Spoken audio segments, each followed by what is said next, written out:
চম্পা কিচেনে সবাইকে জানাই স্বাগত। আজকে আমি চিকেন পকোড়া বানাবো। চিকেন এইভাবে বানালে মুসমুসে হয় ও খুব সুস্বাদু, কিন্তু এইভাবে না বানায় খেলে আপনারা বুঝতে পারবেন না। একবার বাড়িতে ট্রাই করে দেখতে পারেন এইভাবে। এটা খুব সুন্দর। অনুষ্ঠান বাড়ি কেন এত মুসমুসে হয়, এত সুন্দর কেন হয়, এইভাবে বানালে তাছাড়াও সুন্দর হবে। এটা এত সুন্দর খেতে হয়েছে। এটা প্রথমে আমি একটা চিকেন নিয়েছি। আমি কিন্তু খালি গোল্ডেন চিকেন তা না, এতে সব মিশিয়ে নিয়েছি। এখানে আমি রসুন বাটা আর স্বাদ মতো নুন দিয়ে দিয়েছি, কাশ্মীরি লঙ্কার গুঁড়ো দিয়েছি 1 চামচ, আমি 1 চামচ দই দিয়েছি, কাঁচা লঙ্কা বাটা দিয়েছি 1 চামচ, হলুদের গুঁড়ো দিয়েছি। এটা আমি একটু মিশিয়ে নেব। এইভাবে একবার বানিয়ে না খেলে বুঝতে পারবেন না যে এটা কী সুস্বাদু। আমি 3 চামচ কর্নফ্লাওয়ার দিয়ে দিচ্ছি আর 1 চামচ দেবো ময়দা। আমি একটা ডিম ভেঙে দিয়েছি। আমি কিন্তু এখানে জল ব্যবহার করছি না, যেটুকু দরকার ডিম দিয়েই করব। একটা ডিম ভেঙে দিয়েছি। এখানে আমি সোয়া সস দিয়ে দিচ্ছি 1 চামচ আর টমেটো সস দেবো 1 চামচ।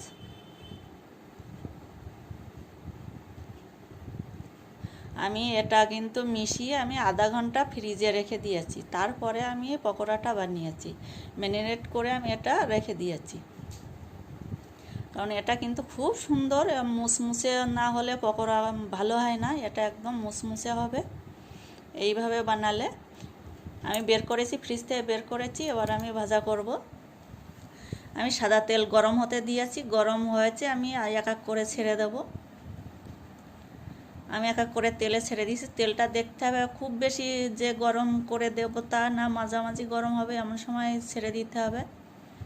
তো খুব বেশি গরম হলে ছেড়ে দিলে কিন্তু দুটো একটা বেশি ভাজা হয়ে যাবে, দুটো একটা কম ভাজা হবে। এরমভাবে নানান রকম হতে পারে। আমি এক এক করে সব ছেড়ে দিচ্ছি তেলে। এটা গ্যাসের জালটা মাঝামাঝি দিয়েই ভাজাটা করতে হবে, যে ফুল জাল দিলে কিন্তু হবে না, তাড়াতাড়ি পুড়ে যাবে, ভেতরটা অতটা ভালো হবে না।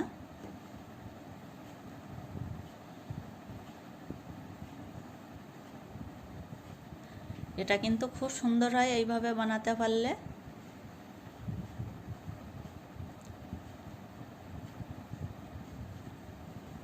আমি এক এক করে সব উল্টে পাল্টে ভালো করে ভাজা করে নিতে হবে। এটা একভাবে রেখে দিলে কিন্তু হবে না।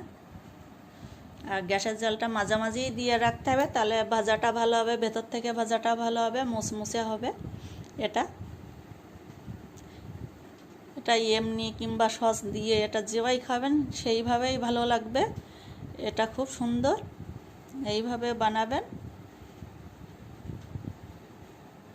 নাড়াচাড়া করে করে ভাজাটা করতে হবে। আমি নাড়াচাড়া করে দিচ্ছি।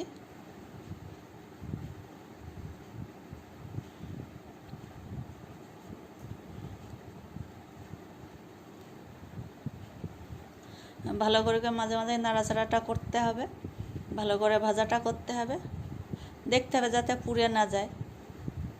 আর কালারটাও দেখুন কত সুন্দর কালার।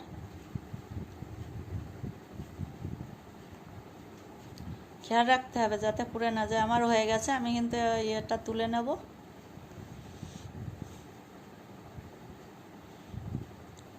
এবার হয়ে গেছে, আর একটু নাড়াচাড়া করে আমি এটা তুলে নেব।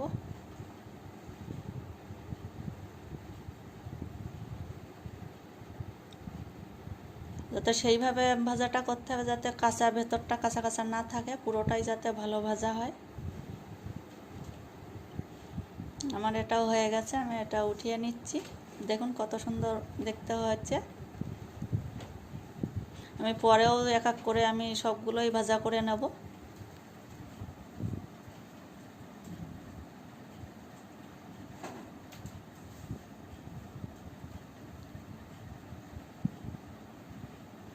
আমি এক এক করে তেলে আবার সব ছেড়ে দেবো এক এক করে।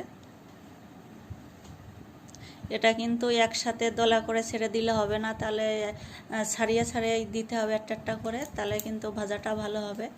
একটা আর একটার গায়ে যাতে না লেগে যায়, এমনভাবে কড়াইতে ছাড়ার সময় সুন্দরভাবে ছাড়তে হবে, তাহলে ভাজাটা কিন্তু ভালো হবে।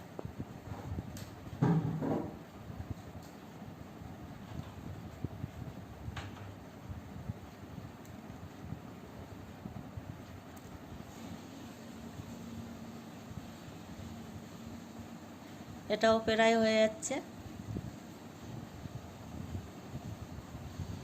ভালো করে নাড়াচাড়া করে দিতে হবে ভাজা করার সময়।